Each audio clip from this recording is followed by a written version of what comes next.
Hello, welcome to Queers and Soaps. I'm Eric, joined today by newbie podcaster, my bestest friend for many years. Hi, I'm Tim.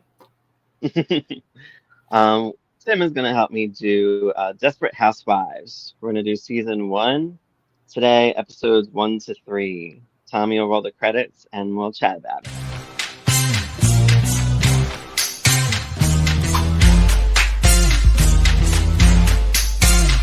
So, Desperate Housewives aired from 2005 to 2012. It was on for 8 seasons on ABC, aired 180 total episodes. We have Marcia Cross as Bree Vandekamp, who started her soap career in 1984, was on Edge of Night, Another World, One Life to Live, Knots Landing, Melrose Place, and most recently in that Netflix series You, and Monarch as well. Just a couple guest appearances. We have Ava Longoria as Gabrielle Solis, who her first credit is Beverly Hills 90210 as a flight attendant. So she's come a long way in 2005 from that. She was also a Brenda lookalike on General Hospital. Also was on Young and the Restless for a couple years, Devious Maids, Empire, and Grand Hotel. In 2019 was her most recent primetime soap thing. Felicity Huffman as Lynette Scavo has no soap experience, but she's amazing and I think was nominated for an Oscar or two, maybe some Emmys as well. And Terry Hatcher, who did Capital in 1985 and the movie Soap Dish in 1991. Did you ever see that? Yeah, I did. Long time ago. Remember Sally Field was like the over dramatic Yeah. character. I think we covered that. I think Aaron and Tommy covered that on this because it's, soapy, and that's what we do. So, episode one is just the pilot. It starts out with Mary Alice. We're getting to know her. You can see her family and her sitting at the dinner. She has a son, Zach, and her husband, Paul. She talks about like her day and how her day goes, and then we see her shoot herself. So that's a dark turn pretty quick, right in the beginning. So you're thinking like, okay, she might be a major character, and she is, because she's throughout the whole series as the narrator, right? Um, and we have Mrs. Huber. I feel like you like Mrs. Huber. No. Nosy neighbor.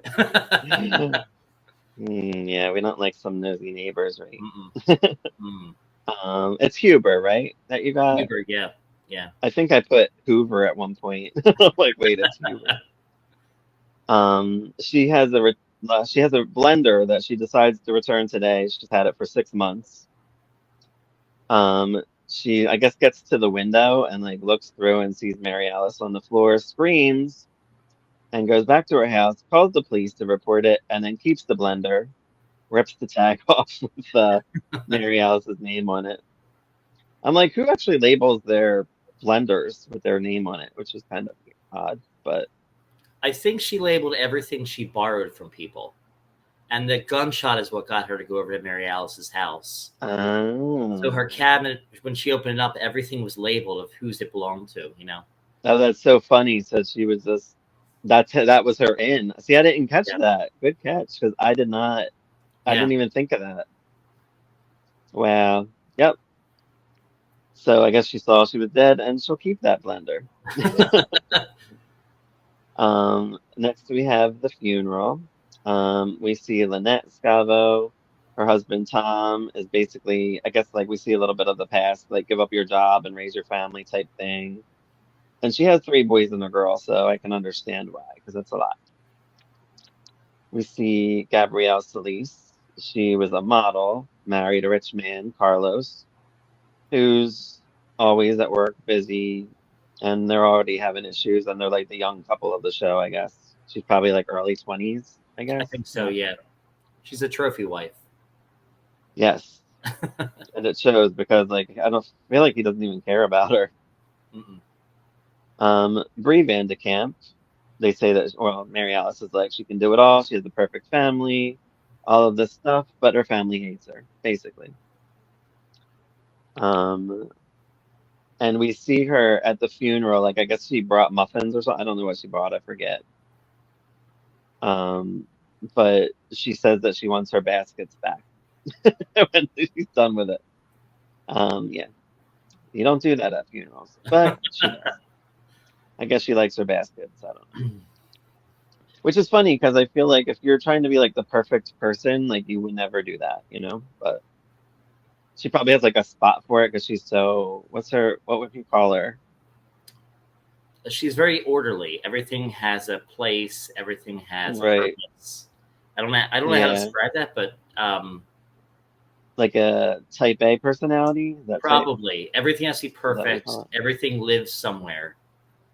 Yeah. Which causes major drama for her and her family, of course. And we have Susan Meyer. And it's funny because I noticed that Carl in this wasn't the same Carl that we get in episode 3. I don't know if you noticed that, but I did. As you see her, you didn't really get to see him like close It's up, but only I'm like, that's briefly. not Yeah. Richard Burgi. So I know Richard Burgi. I love that man. That was not him.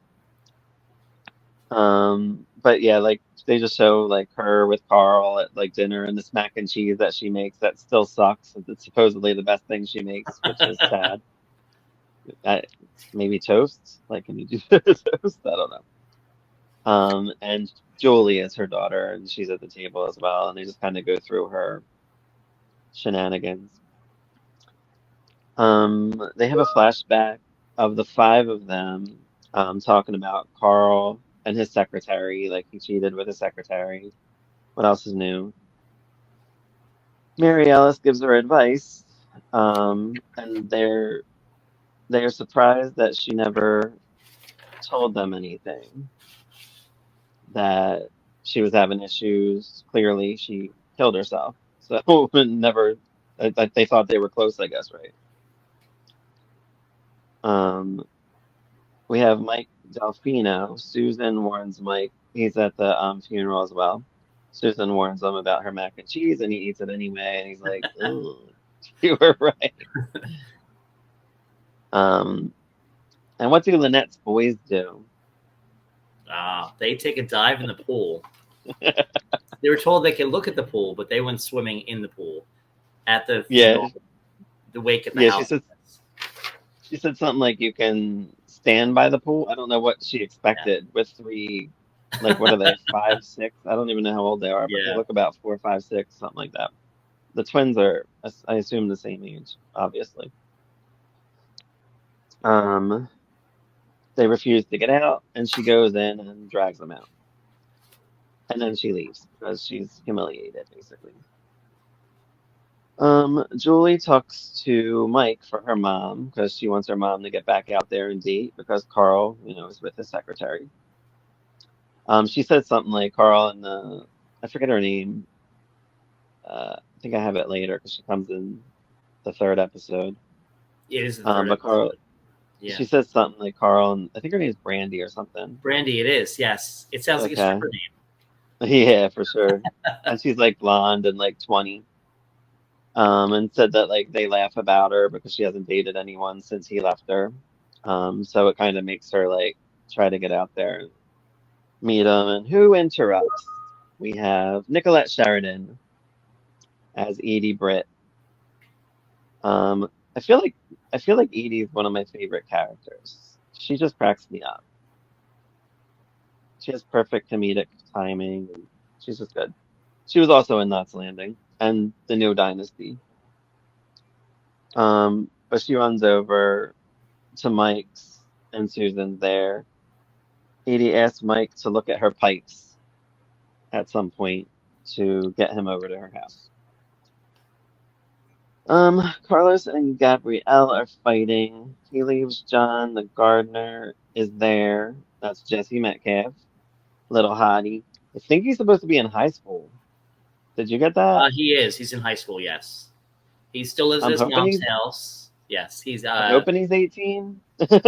I think that comes up in a later episode because I think he's Okay. right on the edge of it. I think that gets threatened later, but if I remember correctly, he's underage.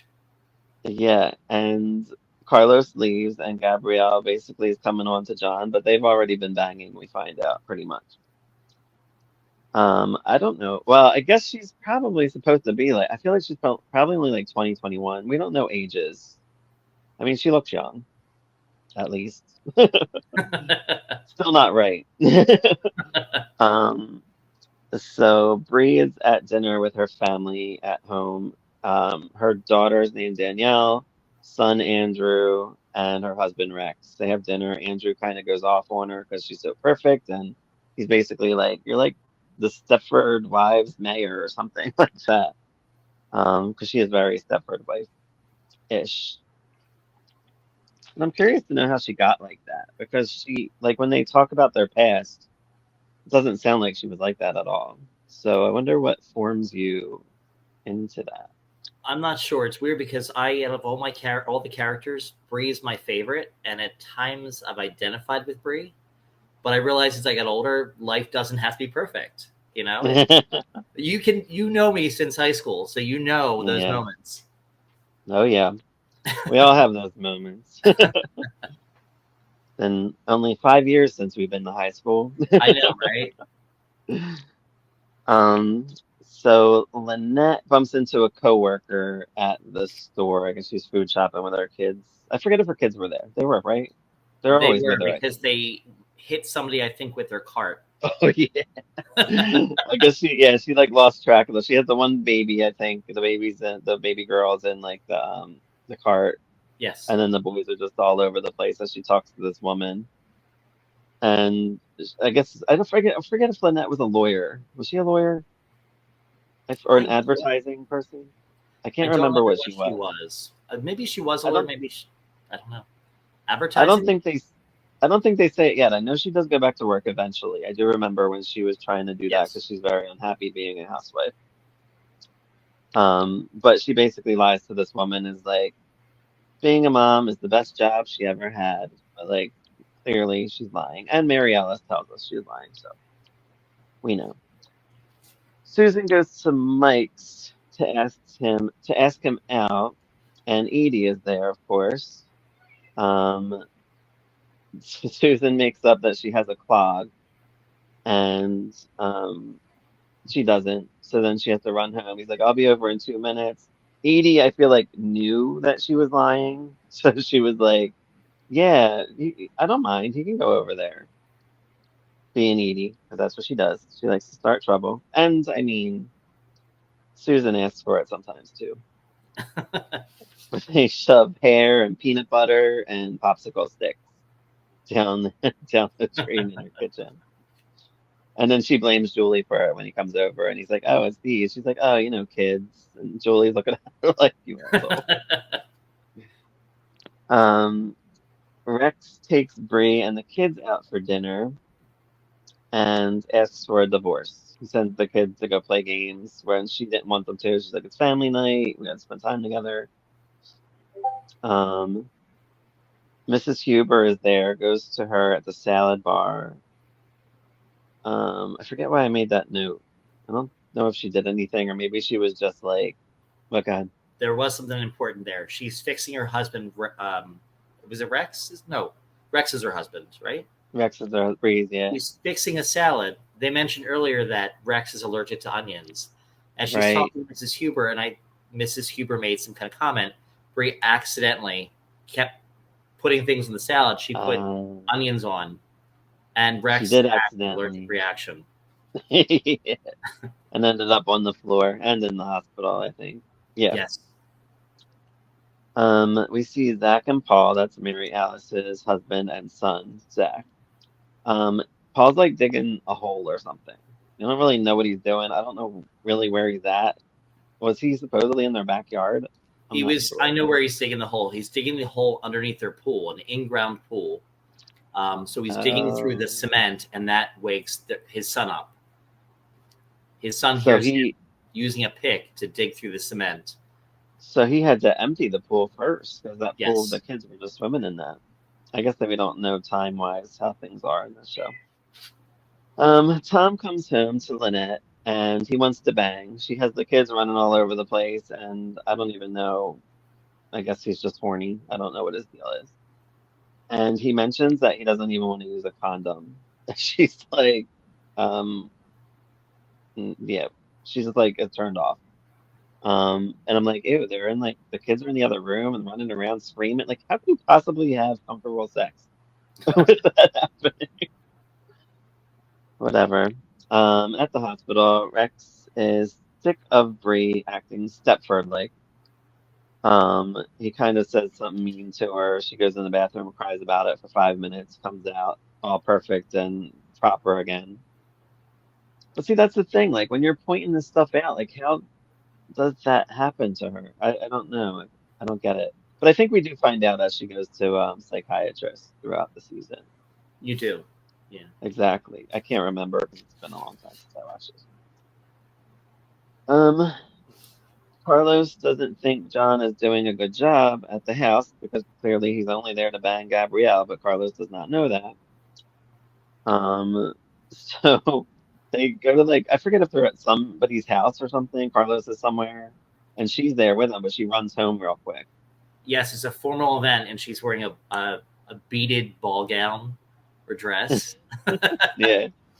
She gives I guess the bartender or maitre d or whatever, a drink guy. She gives him a 20 and says, "Keep drinks in that man's hands all night long." Uh, And she runs home and then she like mows the lawn and does all this crazy shit like that John shouldn't be doing. in her heels, in a ball gown. Which I guess it makes sense. I don't know. She kind of confuses me because I'm like, she could still bang him, just not at the house. Yes, Or I don't know. 'Cause I guess he wants to fire him, and she just wants him around so she can bang him, which is still kind of gross because he is young. Mrs. Huber tells Susan about Edie having a man over. Susan goes over to Edie's. She kind of like just sneaks in and she sits down. And I didn't catch how like the curtains caught on flames, but they did somehow because like Edie had she like candles. there was clothes everywhere in the room, and I think she picked up Edie's bra possibly and threw it behind her. Oh, And I think she picked up a glass of wine and drank it, but she came over to borrow a cup of sugar, and she had a measuring cup. She dropped it on the ground, and yeah, then she when she leaves the sat on the measuring couch, she cup. threw the bra behind her. It hit a candle and lit the curtains on fire. See, I didn't see how it started. I thought like maybe it just started by itself, but actually she did start it then. Oops. Um, so yeah, the house is on fire and it's pretty bad. And she runs out of there and yes, leaves the what is it, the measuring cup Measuring on the cup. floor. And we find out the guy got smoke inhalation. We weren't sure if it was Mike or somebody else. But Mike walks over outside to Susan. Um, and then we see him like, so we know he's fine. It wasn't him. I guess she was banging somebody else. And then we see Mike makes a call to somebody and has a gun. So we're like, okay, so this is suspicious. What's he doing? We will not know anytime soon, I'm sure. And I don't remember, to be honest with you. Um, the girls go pack Mary Alice's stuff. A letter comes out. It says, I know what you did. It makes me sick. I'm going to tell. And I I guess she wrote, or sh I have days she died. And then I put, what did she do? We don't know. That's all I got for that.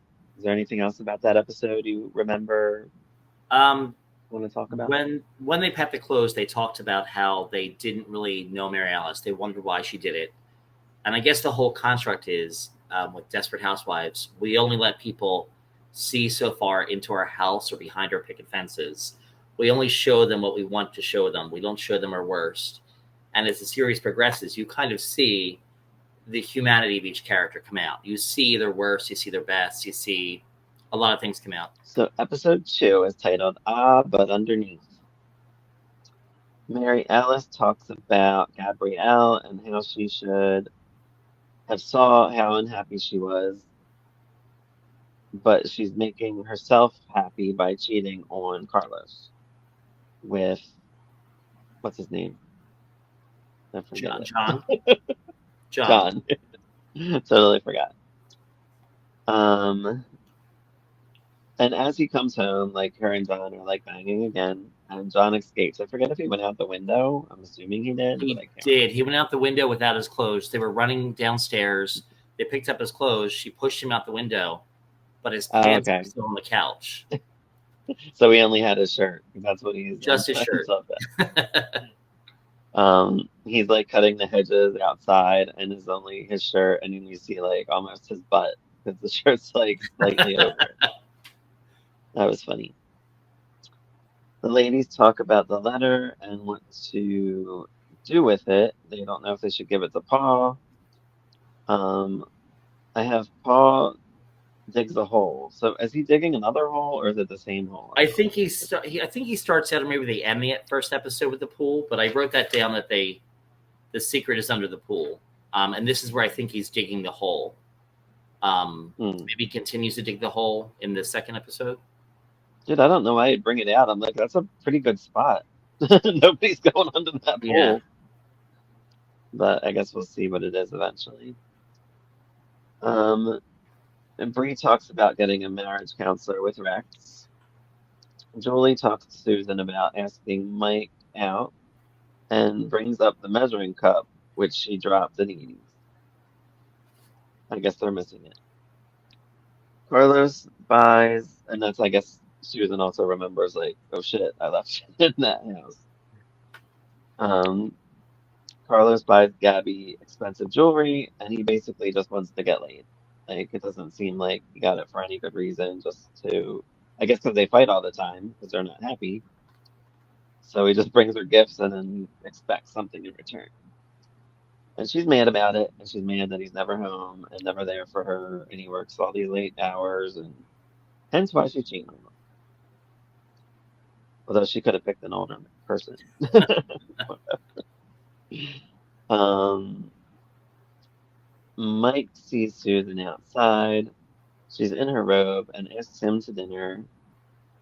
Says something about like she wants to do like a home cooked meal. He's like, I thought you couldn't cook. She's like, takeout, of course. And he's like, nah, how about you come over to my place? Because I guess Mike can cook. We'll find out soon. Edie and Mrs. Huber. Edie's staying with Mrs. Huber, I believe, but they don't. I think they only talk about it. They go around her house, which is basically burnt to a crisp. They find the measuring cup, and Edie doesn't even care about it, but Mrs. Huber sure does. Um, she's like, how did it get here? She's like, who cares? Like, my place is burnt to the ground. So Bree and Rex go to a Dr. Goldfine, is the doctor, the psychiatrist, marriage counseling. Lynette gets pulled over with the kids jumping all around in the back of the car. The cop stops them. He's like, it's your job to keep your kids under control, and she goes off on him.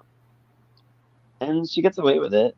He doesn't give her the ticket. He just gives her a warning because he's like scared of her. I do like them. I like all of them. They're really good characters. yeah. They're really fun. Um, Gabrielle tells John that she doesn't want to bang in the house anymore. I think is that I forget if that's where she's at his house. She ends up I think going to she his was. house, and she's in his bedroom. Yeah, Yes, and they start like making out. She's a childhood picture of him, and she puts it down. she flips it over. Yeah, Bree is distracted by a loose button on Goldfine's jacket while like him and Rex are talking, and like she can't even concentrate because she's just staring at this button like dangling in the wind. I think he's even playing with it. At one point, because like just like I guess it's like a habit that he does. I do shit like that. Um, John gives John gives a rose to Gabrielle, and she realizes that he's in love with her. She leaves Susan. Oh wait, and she just leaves the house. Susan invites Edie to dinner because she feels like guilty, and Edie's like always around because she wants Mike as well. She says that it's like a new tradition. She invites people over to the house for dinner. Edie's like, "You never invited me over." And she said something like, "You owe me a dinner" or something. I forget what it was. Yes. Mrs. Huber tells Lynette that leave the kids on the road next time they do that. It'll teach them a lesson. Susan goes to talk to Paul. He's like wrapping a chest, like a treasure chest looking thing. I'm guessing that's what he pulled out of the ground. It looks like a toy box, a Yeah. giant wooden Is it a toy toy box. box? Oh, it looked like a treasure chest. I didn't know what it was. It says he will never forgive her. I'm guessing Mary Alice, Yes, and drives to throw the chest in a lake or something. I don't think we're like known exactly where it is, which is still weird. Like I guess he wants it to be found. Like why else would you do that? I think he's trying to get rid of the evidence. The box is somehow linked to Mary Alice's guilt. That's part of the reason why she kills herself.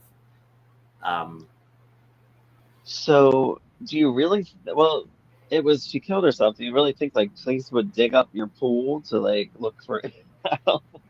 I guess they could, but they could, but some people also don't want pools. But it's been done in so many soaps and TV shows. Where do you hide a body?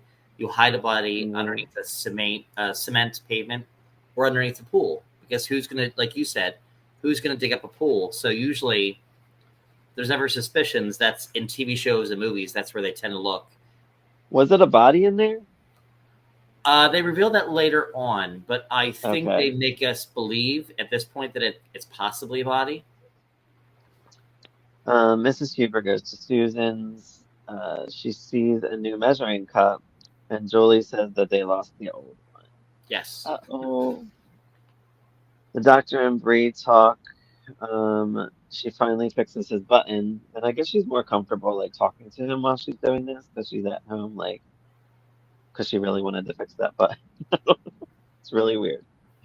Susan sees Gabrielle's rose, and Gabrielle's quick to say that it's Sean that gave it to her. Dummy. And then she's like, "Oh yeah," and then like makes up some sad excuse. She says she's going to plant a new rose garden, and it was a sample that John gave her. But not Gabby, Susan said how lovely the rose was. And at this point, Gabby really didn't take notice. It was just a rose. She gets expensive jewelry. And here he gave her the perfect rose. And even Susan Right. commented how perfect and beautiful the rose was. Yeah. The boys are being bad in the car again as Lynette's driving from somewhere. She leaves them. She stays somewhere for like 30 seconds or whatever she counted. I didn't know what it was, like the 15 maybe even, because she was like nervous to do it. And then she goes back and the kids are gone. Some lady comes out of the house and she's like, "I have the kids. Like, what are you doing? You're messed up." She grips Lynette. The kids like come out because Lynette like screams for them. And they push the lady on the ground and help Lynette. And Lynette's like, "Run, boys!" They get in the car and take off. And then that lady like screamed like, "Oh, I'll call child welfare or protective services or whatever on Yeah. you." But the kids did actually put on their seatbelts finally. That's what the whole Yeah, issue was. They wouldn't yeah, put on their seatbelts. It's how Lynette got pulled over by the police before. yeah. She was about to say like, "Put on your seatbelts," but they already had. So she's like, "All right, it worked." Hopefully that lady doesn't know who she is. um, Carlos buys Gabriella a new car. Susan goes to Mike's early to help set up the dinner, but Edie's already there helping with the dinner. Um, the Doctor, what is it, Goldfine, points out the benefits of living with Bree to Rex. He's like, "Did you ever try saying like thank you? Because like everything seems perfect, everything's done for you and all this." And Rex, it did make him look like an asshole, and kind of is, but at the same time, that would be hard to deal with. I don't know if I could live like that. Um, at dinner, Julie brings up Edie's husband, or she's like something about like I forget what she said. Like, is that your fourth husband or something that you were with? And she's like, "I was only married twice." and I guess she just had guys over. She just wanted to like embarrass her in front of Mike. And we have Bongo the dog there, which Mm. is silly a theme for a dog. Um, and she like Edie gets like along really well with the dog, but Susan gets growled at all the time from the dog. Susan goes in the kitchen, puts gravy on her neck and somewhere else. I think like her fingers. I can't It remember. was her neck and behind her ear. Behind her ear. She had these like earrings on, like these long, little bit long earrings. Oh man. So yeah, the dog licks her face, whatever, and starts choking on the ear. They go to the vet, whatever. She goes to the vet with a bone for the dog and says she's really sorry and all that stuff. Oh, Edie's putting stuff away at Mike's. I guess she's like helping clean up while he had gone to the vet. And I guess we see like a little board of all the neighbors or something, like a Inside the poster board of cabinet, she opens the cabinet, yeah, puts something away, and on the other door is all the neighbors' names. And I think and there might money. money. There's I think a gun they show in the cabinet. Yeah, very suspicious. Um, and then I just have and the trunk pops up out of the water. That's why I'm saying like he had to want this truck found because it, or unless he just didn't think like it would pop up out of the water, which is silly. Yeah, I don't I like I said, I think I remember what it is, but I'm not quite sure. But they lead you to believe that there's possibly a body inside the trunk because it's the size of a trunk or like a hope chest. I had a Yeah, toy chest when I was a kid about that size, so I remembered it had paintings or carvings on it, like cartoony things for little kids. So it was a kid's toy chest, and I remember later on, I don't want to reveal it. There's a big clue on the chest. yeah, because I don't remember at all. Yeah, Good memory, because I yeah. don't. But yeah, the trunk pops up out of wherever it was, a lake or something, and that's the end of that, I think. Anything else about that episode you can think of that I might have missed Um, or that you want to talk about? mm, no, I remember we talked about the rose. And Gabby starts to really question her husband's giving her these lavish gifts, and John, who is a high schooler, I think he's just under 18, and the age of consent in the U.S. is 18. Yeah, He gives her the simplest thing, a rose, but he loves the garden. So to him, it's the most beautiful thing. And again, Susan noticed how nice it was. But you have someone who doesn't really show his wife love and affection, and he gives her lavish gifts, $10,000 diamond yeah, necklaces and a new car. right. He constantly gives her things. She can spend money on whatever fancy ball But she's not gowns, happy because designers. he's She's not not spending happy. time with her. Yeah, Exactly. she's Um, desperate, as all of these housewives are. yeah. Episode 3 is called Pretty Little Picture, and we have guest star Richard Burgi from lots of soaps and other things. He was most recently in, what was he in? Young and the Restless was his last thing. He was, before that, he was in General Hospital. He was in Another World, like that was like his first thing. Now got their starts on soaps, and this. There's probably another soaps, but I didn't look him up yet. But he plays Carl, Susan's ex. Mary Alice is getting cremated in the beginning of this one. Um, talks about Bree. Rex is on the sofa. I guess he's sleeping downstairs at this point because he's done with her. She wants him upstairs to keep up appearances for the kids and who knows, Mrs. Huber probably because she comes over and snoops all the time. Um, and we see that like she cut the bed and pointed the little things upward so it would make it uncomfortable for him to sleep in.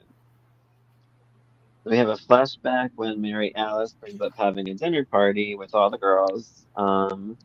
Susan wants to go through with it. She's like, we should have the like as a memory, like in memory of her, and because she really wanted to do it and all that. Carlos, still what? Carlos still busy, too busy for Gabrielle. Can't make it to the dinner party, he says. Tom doesn't want to go to the dinner party. He just wants to spend time with Lynette because he never really gets to do that. She's like, all I want to do is this one thing. Like, I just want to go out for the night. These men. Susan wants Carl to keep Julie for an extra day so she can go to the party and not have to worry about her. Susan and Carl fight about his girl. I guess she throws like this can of ginger ale and misses the bin, and Susan's like trying to get her to pick it up. Um, and she was going to do it, but then Carl causes a stir and whatever. Um, and I think like Mike, it's like she kicks it or something, and it goes to Mike. Mike's walking, and he's like, "Do you want me to pick it up?" Um, Zach is upset. Paul didn't do an obituary for Mary Alice. John comes over and what? John comes over and they start kissing. I guess. Oh, this is Gabrielle. Gabby. Like No, he's Gabrielle not and Mike, kissing Paul. not kissing Paul or Zach, hopefully, because Zach is also a teenager. Then we see a little girl at the door. Just she's kind of creepy. This little girl, the way she She like just is. stares in. She is. She stares through the door, and I remember John, the gardener, has his shirt off, and you see Jesse Metcalf all ripped, kissing her, and they Hmm. notice through the front door this little girl has her head peered up against the glass. Right. He's not as ripped as he gets now. He's like real ripped now. Oh yeah. Always posting those workout videos. Um, Lynette says she is going to the party alone because Tom decides like, oh, I'll go, whatever. And she's like, no, I'm over it. She could stay, like, you could stay with the kids for the night. She just wants like a girls' night for herself, and she deserves it because those kids are annoying. Gabby sees Carlos talking to the little girl. We find out that it's the neighbor's daughter, Ashley. I don't remember if we see these neighbors ever again after this episode. I don't remember them at all. So I'm guessing probably not. But it looks like it's like their next door neighbor, which is kind of funny. And this little girl's just like giving her dirty looks and just not friendly to her, but she's very friendly with Carlos. In the meantime, Zach finds a gun. I think it's Mary Alice's gun, and for some reason, Paul kept it. And I think later on he asks why or whatever, but I don't think we find out. Dr. Goldfine wants to talk to Bree and Rex separately because I guess he's not making headway with them together because they're complicated. Gabby tries to make nice with Ashley, the neighbor girl. She buys her this weird Hawaiian doll, which I would never have gotten for her. Just get her a Barbie. Like, what's wrong with you? But this little girl wants a bite instead. It reminds me of that Golden Girls Oh episode. yes, the teddy bear. Rose's teddy bear. Yes. She pushes the little girl out and grabs the teddy bear. That's what I thought of with this, which makes sense because I think isn't Mark Cherry? I think he wrote for the Golden He Girls, I did. He believe, did. Yes. but I don't think he wrote till later seasons. I'm not sure if he did write that specific one, but I'm not positive. Or he might have been like a consultant. I don't know. I forget what he did exactly. Zach asks Paul why he kept the gun. Bree comes to invite them to the dinner party. And says it like for Mary Alice, and that was actually really sweet. Like Zach like thanked her for remembering his mother. I guess because Paul doesn't like let him talk about it. He doesn't want to talk about it. He's just very angry. Um, but it was a sweet moment. Um, but Paul says they're busy and they can't go. Whatever. Lynette tells Preston, that's her oldest son, I think, that anything goes for tonight. You can have cookies and do whatever you want because Tom's babysitting and she wants to mess with him. Susan tells Carl she wants an apology for him cheating, and he doesn't do that. He says the heart wants what it wants, and that doesn't make any sense. I'm like, I get that, but you fucked over your wife, so I guess what they the try to hell? show how uncaring he really was. Yeah, he He does does seem something. like him. Yeah, even after a breakup, he doesn't care how she feels, even though it's Yeah, the mother of his daughter, mother of his child. He doesn't really he's a bit care. of He a dick. cares only about himself. He's a dick. I like that they show her. What was she doing? She was looking at pictures and like cutting out his head like Yeah. perfectly. And did she save the heads? because I saw a part like with them, like the head was She somewhere. had a whole, I think, pile of like cutout faces and things that So she's she removing still him from saved a whole it. photo album of her and Julie. You know, he's gone basically. Um, so they're going at it and they're like outside or whatever, and he ends up driving off and she only had a tail on, so of Hmm. course she closes the door and a tuck tail gets stuck in and she's naked. Um, she locked herself out of the house as well. I guess when she closed the door, it automatically locked or something. Mike comes over when she fell into a bush trying to get into the window. Um, and I think is that when she invites him to the dinner party or She does. whatever? She invites him to the dinner party as she's naked in the bush, covering herself with leaves, and she's And kind of, as they say, she's naked to the world. So all of her emotions are out, and he's trying to be a gentleman. He kind of peered down at first, and you just see him smiling, looking up. He's a gentleman at that point, or tries to be. You know, yeah, yeah, that was cute. Um, Rex tells Carlos about the marriage counselor at this party, and Bree overhears and drops the tray she was carrying. Paul sees on the news that they found the chest, and he was like with Zach at one point, and like Zach was actually awake. So I don't know if Zach was just like listening or whatever. he He knows was. something's going on, I guess, with his dad and whatever. I remember they're like really weird, like this whole first season. They're both very I can angry like, towards and I each other. vaguely remember some things that happened down the line, but honestly don't remember when or what leads to it.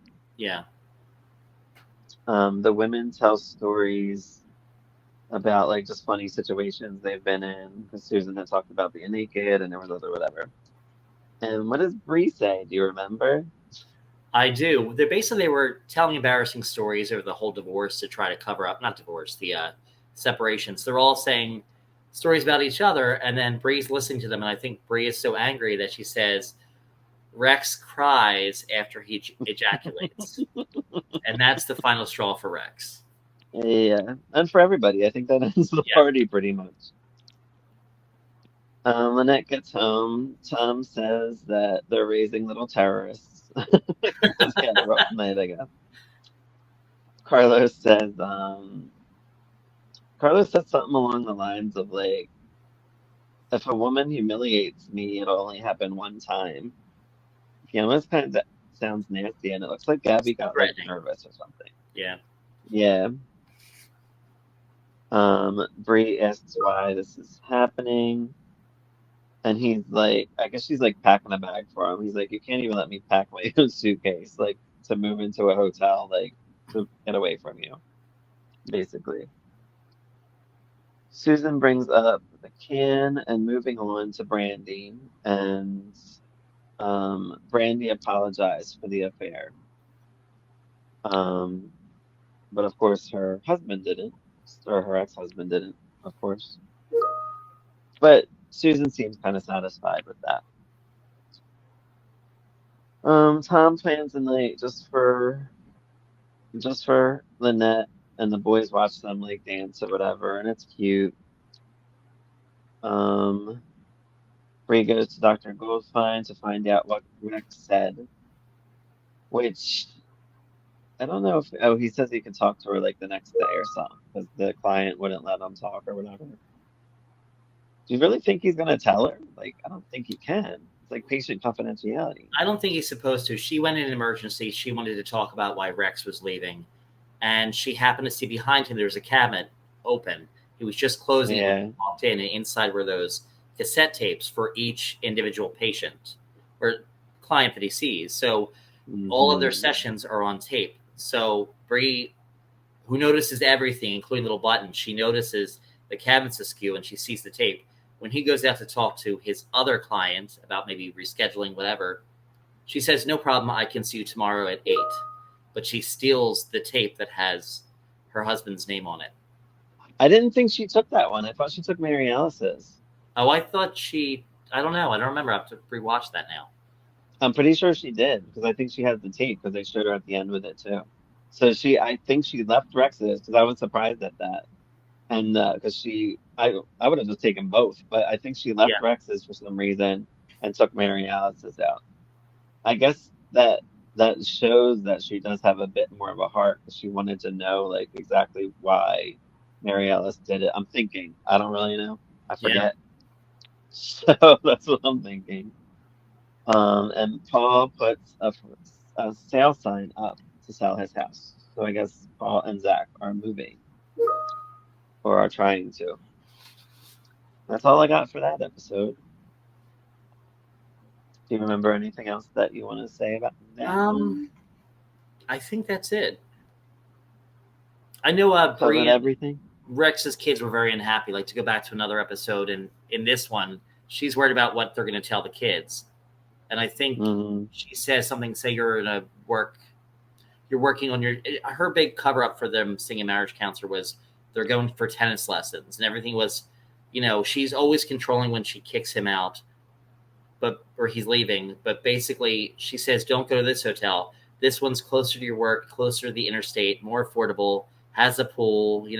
She is in control of everything. Her kids, her husband. Yeah, She wants it all to be perfect, but people don't have freedom that way. They don't have. They can't do what they want. They have no control over their lives with that type A yeah. personality. I do Um, like all the stories so far. Like it feels like, in every episode it seems like each housewife has a different story. yes, And Mary Alice is kind of like the puppet here. Like she tells everybody's stories. she's the narrator, I basically. Yeah, it's really cool. It's a good show. It was nice to revisit this show. It is. One thing I really liked was I don't know if you remember this. The houses, if anyone ever sees the houses on Wisteria Lane, they always look familiar because that is Universal's backlot. And there's the Munsters Hmm. house, the Leave It to Beaver house. I think there was the house from forget the name of the wedding movie. I can't remember the name of the wedding movie, but all these houses get reused in movies, TV shows, even car commercials. Um, Yeah. I actually saw them before Desperate Housewives. I did the Universal tour in like 2003 or 2002 actually when I went okay, out to California for the first time, and I remember they did say that it was like Leave It to Beavers and all that. So Housewives didn't come till 2005. So when I did see it, it did look familiar to me, but I couldn't place it. Um, but then I was like, oh right, it is filmed in the yeah, Universal spots. plot. Hmm. I don't know. To talk about the show, I do love though that you kind of over the seasons and you start to watch it now. You watch the characters develop. You see behind their front doors, like I said earlier. We only let people see what we want them to see. We only invite them in so much, and everything's perfect. And then you start to see the characters, the way they are. You see them unravel. You see who they are. You see how they became who they became. But right from the Yeah, beginning, you see Susan.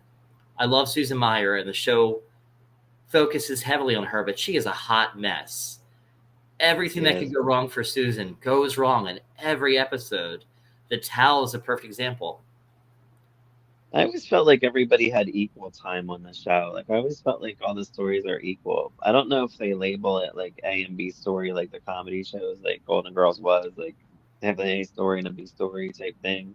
Mm-hmm. I feel like they are pretty equal, at least for now. I don't know. But we'll Um, see in the yeah, coming episodes that we'll watch. We'll get more out there. very exciting. It is, it is. All right, we'll wrap this up. Okay. Thanks for joining us at Queers and Soaps. Follow us on all the socials, and we'll get some more Desperate Housewives out to you soon. Bye. See you next time.